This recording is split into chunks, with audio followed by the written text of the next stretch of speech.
Students welcome back to our channel commerce by Sakshi. आज हम basis of accounting करेंगे। Basis of accounting जो है ये हमारा बताता है कि हम प्रॉफिट और लॉस जो है वो हमारा कितना हुआ है हमारे पूरे अकाउंटिंग पीरियड में। हम उसको किस बेसिस पे हम हमारे ट्रांजेक्शन्स हैं उसको रिकॉर्ड करते हैं। हमारे इसमें दो टाइप की होती हैं, एक होता है हमारा अक्रूवल बेस और एक होता है कैश बेस अकाउंटिंग। पहला हम कैश बेस अकाउंटिंग देखें। कैश बेस अकाउंटिंग जो होती है इसमें हमारी जो ट्रांजैक्शन होती हैं वो सिर्फ कैश बेसिस वाली ही जो है वही रिकॉर्ड होती हैं, चाहे वो हमें आए चाहे हम उसको पे करें। जो एंट्री हमारी ड्यू होती हैं, जैसे कि हमें मिलने वाली है या हमने देनी है, वो हम उसको इसमें रिकॉग्नाइज नहीं करते हैं।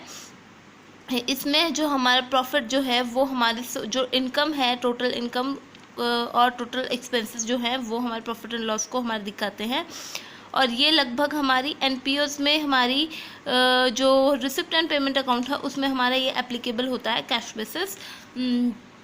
और हम अब इसमें देखेंगे हमारी इसकी एडवांटेजेस क्या है हमारी कैश बेसिस की। ये क्या होती है, बहुत ज़्यादा सिंपल होती है। इसमें हमें कोई भी एडजस्टमेंट करने की रिक्वायरमेंट नहीं होती है और इसमें हमारे जजमेंट की भी कोई ज़रूरत नहीं होती है।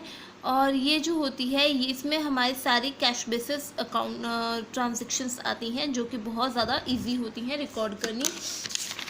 उसके बाद में हमारे क्या है कि इट गिव हमारी अब डिसएडवांटेज क्या है इसकी, ये क्या है, हमारी ट्रू पिक्चर नहीं शो करती। हमारे जो ड्यूज़ हैं जो हमने पे करने हैं और जो हमें मिलने हैं ये हम उनको इग्नोर कर देती है। ये हमारी ट्रू पिक्चर नहीं दिखाती हमारे प्रॉफिट और लॉस की। और इसमें ये हमारे मैचिंग प्रिंसिपल को भी फॉलो नहीं करती। इसमें जो हमारे जो है इसमें distinguish between capital and revenue item भी नहीं हो पाता, हम नहीं कर पाते हैं। तो इसमें हमारा ट्रू अनफेयर पिक्चर नहीं शो करती। जैसे कि हम इसमें क्वेश्चन देखते हैं, during the financial year 2010-11 Ashok has cash cell 3,90,000 and credit sale of 1,60,000. His expenses for the year ended 2,70,000, out of which 80,000 is still to be paid. And find out the income for 2010-11 for the following cash basis accounting. अब इसमें क्या बोल रहा है कि अशोक ने cash cell की है 3,90,000 की, क्रेडिट सेल की है 1,60,000 की। अब ये क्या बोल रहा है कि हमने कैश सेल लेनी है और क्रेडिट सेल हमने नहीं लेनी, तो हम लोग 3,90,000 ले लेंगे और हम क्रेडिट सेल को छोड़ देंगे। उसमें से हम एक्सपेंसेस माइनस करेंगे। 2,70,000 था, उसमें से हमें क्या बोला गया था कि जो 2,70,000 है उसमें से हमें 80,000 हमें पे करना है, तो हमने उसको 80,000 माइनस करके 1,90,000 टिक देंगे और फिर हमारी जो इनकम आई वो 2,00,000 आई। तो ये क्या बोल रहा है कि इसने ना ही क्रेडिट सेल को इसमें दिखाया, मेंशन हुआ इसमें, और ना ही आउटस्टैंडिंग को कंसिडर किया। कैश बेस अकाउंटिंग इनको कंसिडर नहीं कर पाती है। अब हम आते हैं हमारे एक्रूवल बेस अकाउंटिंग पे। जो हमारे एक्रूवल बेस अकाउंटिंग होती है ये हमारी क्या होती है, under the accrual base accounting unlike the cash basis accounting and income is recorded as income when it is accrued. जब भी ये हमारी एक्रूड होगी तभी हम इसको कंसिडर करेंगे, चाहे वो कैश सेल हो चाहे वो क्रेडिट सेल हो, हम उसमें सभी करेंगे। चाहे हमारे इसमें हमारी प्रीपेड एक्सपेंसेस हों चाहे हमारे आउटस्टैंडिंग एक्सपेंसेस हों, हमारी चाहे एक्रूड इनकम हो चाहे हमारी इनकम हमारी एडवांस में रिसीव हुई, हम इन सभी को इसमें कंसिडर करते हैं।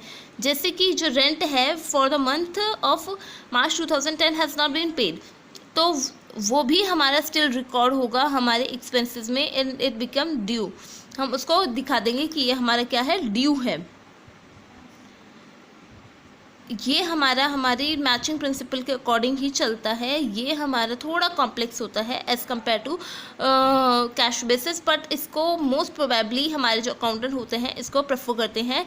ये हमारा कंप्लीट पिक्चर शो करता है, ट्रू हमारा बताता है हमारी फर्म की पोजीशन को, चाहे वो लॉस हो चाहे वो एक्सपेंस हो। सारे outstanding expenses, prepaid expenses, accrued income, advance income सब इसमें शो होता है। और ये हमारी बढ़िया हमारे ट्रू अनफेयर पिक्चर को दिखाता है और ये बोलता है कि जो हमारी है ये हमारी बहुत ही ज़्यादा इसको लोग इंडस्ट्री और कमर्शियल फर्म लोग के जो लोग होते हैं वो इस मेथड को ज़्यादा से ज़्यादा चुनने की कोशिश करते हैं। उसके बाद में हमारी क्या डिसएडवांटेज है, ये हमारी सिंपल नहीं होती जैसे कि कैश बेसिस अकाउंटिंग होती है। इसमें जो प्रोसेस होती है वो टू एलोबरेट होती है, बहुत बड़ी होती है। और जब अगर हमें जल्दी से जल्दी हमें डिसीजन लेना होता है तो हमें नहीं पता होता कि हमें प्रॉफिट हो रहा है कि हमें लॉस हो रहा है, उसका हमें नहीं पता चल पाता। फिर इसके बाद में हम एक इलस्ट्रेशन लेते हैं। इसमें हमारा क्या बोल रखा है, एक्रूवल बेस हमारे को बनाना है। Total sale is equal to cash sale और क्रेडिट सेल दोनों ही मिला के 5,50,000 हो गए, जो कि हमारे प्रीवियस हमारे फर्स्ट क्वेश्चन में थी, उसी को हमने ले लिया इसमें। तो 5,50,000 हो गई, दोनों को हमने ऐड कर दिया था।